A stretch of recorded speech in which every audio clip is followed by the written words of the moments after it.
सभी को राधे राधे। कुंज बिहारी से अरदास। जैसे कि आप मेरे चैनल पे देखेंगे कि आज 2 वीडियोस आई हैं। एक मेरे टेरेस की भी आई है, वहाँ पे जो मैंने अपना गार्डन बनाया हुआ है, और बताइएगा आपको कैसा लगा। और मेरी तुलसी माताओं के बारे में ज़रूर बताइएगा कि आपको इतनी सारी तुलसियाँ देखकर कैसा लग रहा है। और कुछ टेरेस या गार्डन से रिलेटेड आप मुझे सजेशन देना चाहें तो आप वो भी दे सकते हैं। मैं आपके सजेशन भी फॉलो करना चाहूँगी। और अगर आपको मेरा गार्डन पसंद आया तो please like, share, comment and subscribe करना तो बिल्कुल ना भूलें, और कमेंट करना बिल्कुल ना भूलें, और अपने सजेशन भी प्लीज़ दीजिएगा। और आज का जो हमारा विषय था वो हमारी राधा रानी से रिलेटेड था, तो हम राधा रानी जी के बारे में भी बात करेंगे। राधा रानी के पिता का नाम श्री विश्वभानु जी था, और उनकी माता का नाम श्रीमती कीर्ति था, और उनकी बहन का नाम अर्चना था, उनके भाई का नाम श्रीराम था। तो ये तो रहा फिलहाल राधा रानी जी के पूरे फैमिली का परिचय जो मैंने आपको आज दे दिया। बाकी राधा रानी का प्राकट कैसे हुआ था, आइए हम उस बारे में कुछ जान लेते हैं उस बारे में। तो पहले मैं ये बता दूं कि राधा रानी का प्राकट कैसे हुआ था। तो जो कीर्ति माता थी वो यमुना जी की बहुत पूजा और सेवा करती थी। तो उन्होंने एक दिन यमुना जी से माता लक्ष्मी को ही मांग लिया, तो इसीलिए हमारी राधा रानी प्रकट हो गई कि हमें एक पुत्री का आशीर्वाद दीजिए। तो कीर्ति माता वृषभानु जी का हमारी लाली प्रकट हो गई। इसकी स्टोरी इतनी छोटी सी ही है। और बाकी आज हम राधा रानी जी की सखियों के बारे में, उनके गांव के बारे में भी बात करेंगे। राधा रानी का जो गांव है वो रावल गांव में है। जहाँ राधा रानी जी का प्राकट हुआ था वो रावल गांव में ही है। वहाँ पर मंदिर है आज भी। और राधा रानी की सारी सखियाँ बरसाने के आसपास में काफ़ी छोटे छोटे कुछ गांव हैं, उसी में हमारी सारी राधा रानी जी की सखियाँ भी हैं। और उनकी सबसे प्रिय सखी ललिता सखी जी थी। ललिता सखी स्वामी हरदास जी का ही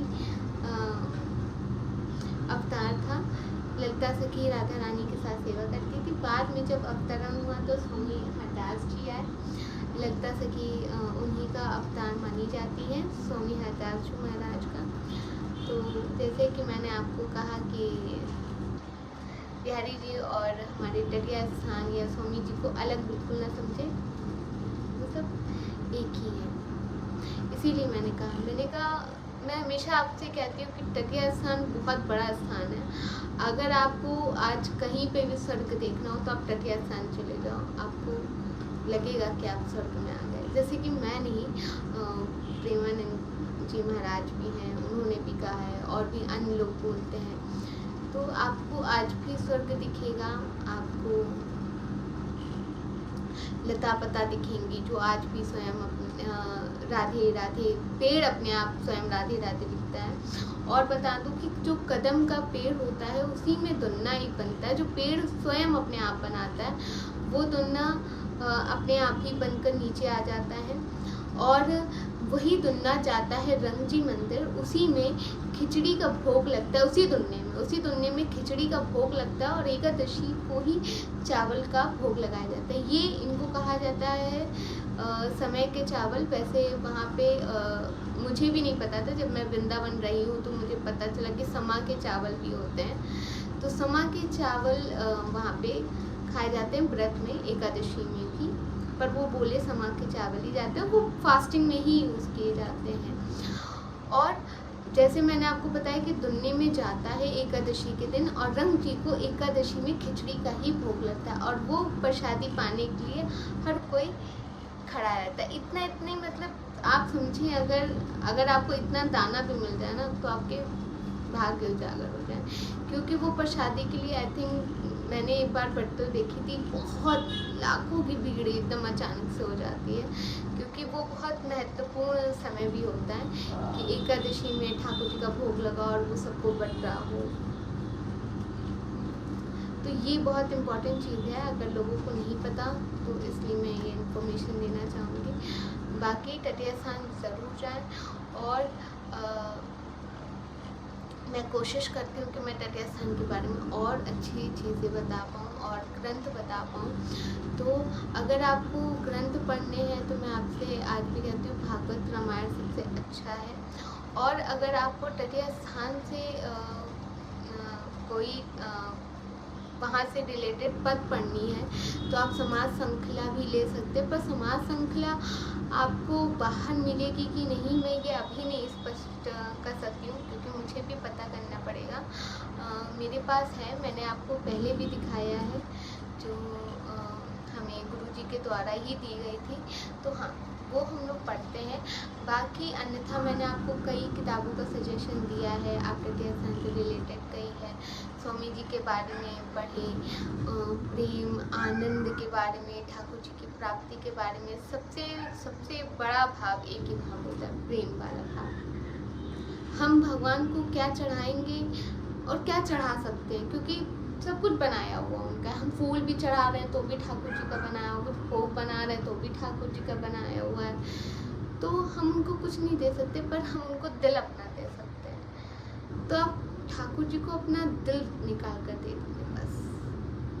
दिल का मतलब ये नहीं कि मैंने दिल दे दिया तो अब नहीं, आपका प्रेम विश्वास सब कुछ, अच्छा बुरा भला जो भी हो, समझ लीजिए सब ठाकुर जी कर रहे हैं। कोई नाराज़ हो जाए आपसे, सोचिए आज। कोई गुस्सा हो जाए तो सोचिए यार ठाकुर जी गुस्सा हो गए। कोई नाराज़ हो गया, अरे यार ठाकुर जी नाराज़ हो गए। कोई प्रेम कर रहा है, इसका मतलब आज ठाकुर जी बस प्रसन्न है, कोई प्रेम कर रहा है। तो हर चीज़, अपने आप का हर रिलेटेड चीज़ ठाकुर जी को समर्पित कर दीजिए, क्योंकि ठाकुर जी ने 6 चीज़ किसी को नहीं दी है।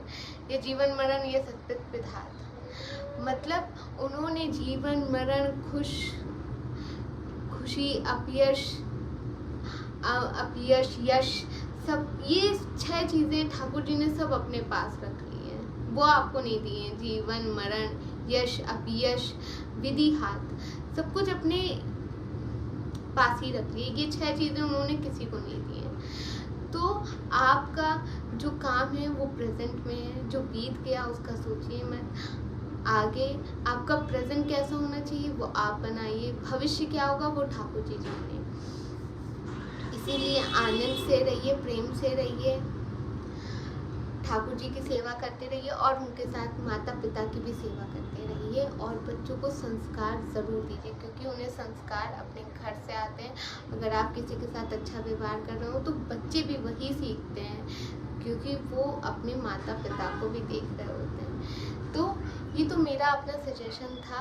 बाकी अगर आप तटीय स्थान के बारे में कुछ और पूछना चाहें तो पूछ सकते हैं। बाकी हम कल बात करेंगे राधा रानी जी की सखियों के बारे में, कि उनके कौन कौन से गाँव हैं और वो कहाँ पर स्थित हैं। कल हम उनके बारे में भी बात करेंगे।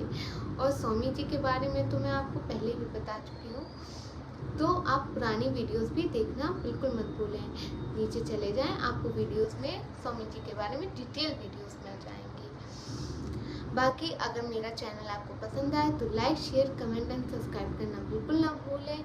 और कमेंट पे जो मैं हमेशा बोलती हूँ कि कुंज बिहारी से हताश लिखना तो बिल्कुल मत भूलें, क्योंकि स्लोगन सुन के मुझे क्या, मेरे सारे मोहिनी बिहारी जी के भक्तों को आनंद आ जाता है। कुंज बिहारी से हताश। तो इसी के साथ यह वीडियो ही समाप्त होती है। राधे राधे, कुंज बिहारी से हताश।